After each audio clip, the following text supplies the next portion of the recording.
కామారెడ్డి ఇంకా కోలుకోలేదు. దెబ్బ మీద దెబ్బ అన్నట్టుగా ఇప్పటికే అతలాకుతలమైన కామారెడ్డి పైన మరోసారి వర్షం విలయతాండవం చేసింది.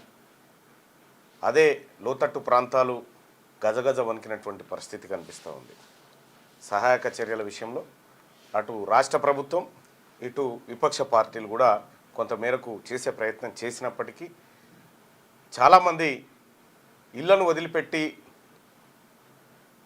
ఏదైతే రెస్క్యూ వీడికి ప్రభుత్వం ఏర్పాటు చేసినటువంటి పునరావాస కేంద్రాలకు వెళ్ళారో వాళ్ళను తిరిగి ఇళ్లలోకి వచ్చి చూస్తే వాళ్ళ కన్నీటి బాధ కాదు, అన్నీ తడిచిపోయినటువంటి పరిస్థితి, ఇళ్లలో ఉన్న కీలకమైన వస్తువులు కొట్టుకుపోయినట్టుగా వాళ్ళు ఆవేదన వ్యక్తం చేస్తూ ఉన్నారు.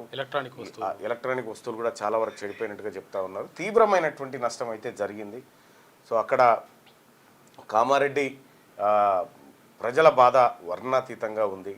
కామారెడ్డి కోసం ఈ రాష్ట్ర ప్రభుత్వం ప్రత్యేకంగా ఒక ప్యాకేజీని ప్రకటించైనా కామారెడ్డి ప్రజల్ని, మెదక్ జిల్లాలో దెబ్బతిన్నటువంటి రైతాంగం పంటల్ని ఆదుకోవాలని చెప్పి కోరుతా ఉన్నాం. అలాగే తెలంగాణ వ్యాప్తంగా జరిగినటువంటి నష్టం పైన తక్షణమే ఒక నివేదిక తెప్పించుకొని పరిహారం ప్రకటించే దిశగా రాష్ట్ర ప్రభుత్వం చర్యలు చేపట్టాలని డిమాండ్ చేస్తా ఉన్నాం.